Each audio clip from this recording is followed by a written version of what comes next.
Hi, welcome back to Real World Reviews. This is Cody Williams, and we're here to talk about the movie Joker, Folie. Deux.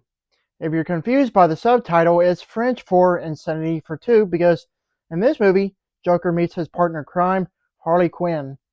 It is a sequel to 2019's Joker movie that is loosely based on the DC Comics characters, starring both Joaquin Phoenix and also Lady Gaga.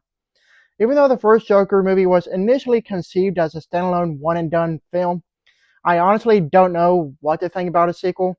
I thought the movie was perfect as is, and I don't think it even warrants a sequel. As much as the movie made in the box office and garnered Joaquin Phoenix an Oscar for Best Performance by an Actor in a Leading Role, I guess they wanted to cash in on a sequel because, of course, money talks. Well, is this sequel worth watching? Let's talk about it. The movie story follows Arthur Fleck, who is institutionalized at Arkham, awaiting trial for his crimes as Joker. While struggling with his dual identity, Arthur not only stumbles upon true love, but also finds the music that's always been inside him. As much as I hate to break it to all you, but this movie is not good. I went into this movie with high expectations and I was left completely unsatisfied. If you really enjoyed the first movie from a few years ago, prepare to have the rug pulled underneath you, so to speak.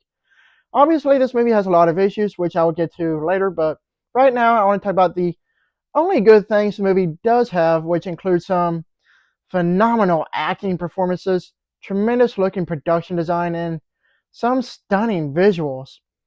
Clearly, the best thing about this movie is obviously Joaquin Phoenix returning once again for the role of Arthur Fleck.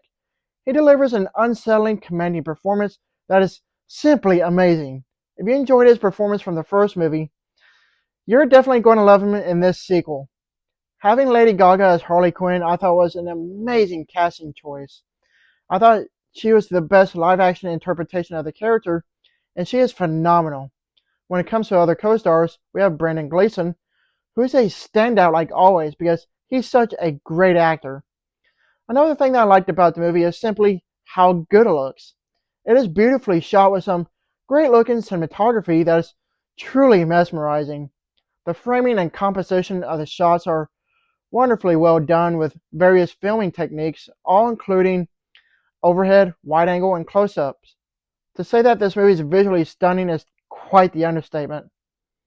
Speaking of visuals, the movie's production design was amazing as well, whether it be the costuming, makeup, set design, and the lighting. Everything that went into actually making the visual style of the movie is the cherry on top because it's simply that great looking. While the movie itself looks great and all, that doesn't help the fact that it's still a terrible movie. The thing that I really hate about this movie is that it completely undermines everything great that the first movie stood for. I'm not going to get into details because of spoilers, obviously, but what I can tell you is that that ending was the final nail in the coffin that solidified itself as a figurative middle finger to the fans that really enjoy the first movie.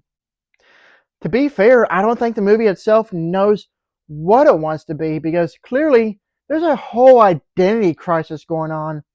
It's a jukebox musical, courtroom drama, and a crime thriller. If that's not enough to drive an average moviegoer insane, I don't know what will. Tonally speaking, it's just chaotically all over the place. As much of a musical this movie is, they should have just flat out called it Ha Ha Land. If you live under a rock and didn't catch the reference, it's a parody of 2016's award-winning musical film, La La Land. Anyways, I thought it was kind of an odd decision to turn this movie into a musical. I get that the idea they wanted to use music to help convey the story, but I just think it wasn't necessary. I like some musicals, but I wasn't infatuated with music in this movie despite some great singing from both Lady Gaga and Joaquin Phoenix. So as a heads up, if you don't like musicals, then this movie is not for you. When it comes to the movie itself, it's just handled very poorly, especially when it comes to the writing. The plot is disjointed, uninspired, and there's just not much to it really. It's basically a retelling of the events from the first movie with some extra steps. To top things off, the ending just flat out sucks, which I mentioned earlier. It's really mind-boggling how stark of a difference there is from the first movie to this.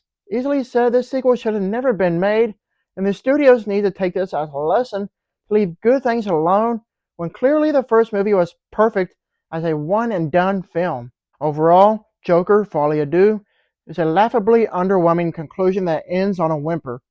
It fails to capture the same magic that its preceding movie had, and it just squanders everything great about it. This movie is very forgettable to the point where I'm not going to remember anything about it in the next day or so. While the movie itself isn't a total downright failure, it's still, however, pretty bad. I give this movie a D+.